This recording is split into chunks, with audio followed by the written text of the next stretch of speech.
Baankii Awaash fi Inshuraansii Awaash waliin ta'uun godina Shawaa Bahaa Naadaatti sagantaa Ashaaraa Magariisaa bara kanaan sanyii avukaadoo filatamaa dhaaban. Saganticha irratti argamuun haasaa kan taasisan pirezidaantiin Baankii Awaash obbo Tsahaayii Shifarraa Baankiin Awaash fi Inshuraansii Awaash waliin ta'uun dinagdee biyyattii dhimmoota fooyyessan hojjechuun dabalata naannoo magariisaa fi qilleensa mijataa qabu uumuuf qindoominaan hojjechaa jiraachuu himaniiru. Awaash Baankina Awaash Inshuraans Baankiin Awaash fi Inshuraansiin Awaash waggootan 32 darbanitti guddina dinagdee fi misooma biyyaa keessatti dhaabbilee dhuunfaa keessaa adda durummaan hirmaachuun gahee guddaa bahaa kan turanii fi har'as baachaa jiranidha. Sosochii Ministeerri Muummee Dr. Abiy Ahmed uumaniin sagantaa Ashaaraa Magariisaa keessattis hirmaachaa jirra. Kanaanis gam tokkoon dinagdee biyyattii dhimmoota fooyyessan hojjechaa gam kaaniin ammoo naannoo magariisaa fi qilleensa mijataa qabu uumuuf hojiilee hedduu hojjechaa jirra. Biqiloonni nuti dhaabnus lalisanii kaayyoo barbaadamaniif akka oolaniif humna namaa waan kana hordofu ramannee baajetas itti qopheessuun hojjechaa jirra. Hojiin gama kanaan eegalle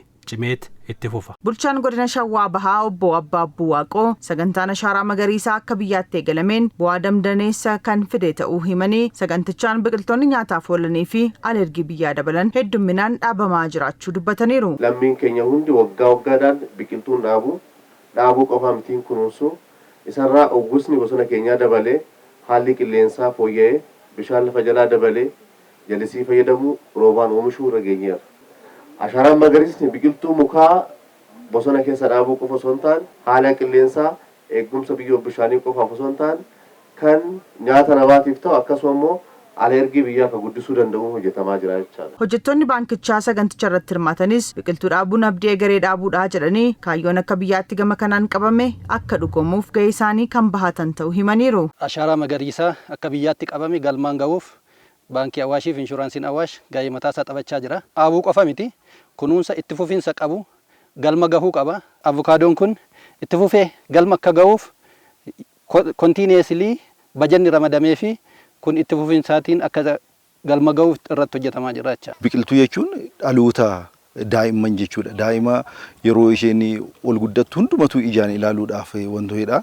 Sababiin isaa bor biyya kanallee kan geggeessu isaanii biqiltuu jechuunis immoo akkasuma biyya keenyaatiif haala qilleensaa to'achuu irratti biyyeen akka hin haramne gochuu irratti shoora guddaadha kan inni taphatu sababa ta'eef hundumtuu kunuunsuun dirqama lammummaa irraa eegamu. Kanaan dura Inxooxxootti dhaabnee turre innis akka kunuunsamaa jiru nan beeka. Immoo kan adda godhe avokaadoo qofa dhaabaa jirra. Haalli isaa iddoon isaa baay'ee mijaadha. Baay'ee namatti tola. Kana dhaabuun yaa abdii dhaabuudha yaa akka baankitti namni kunuunsu achumatti employee ta'ee hojjechaa jira akkatti kunuunsaa jirra.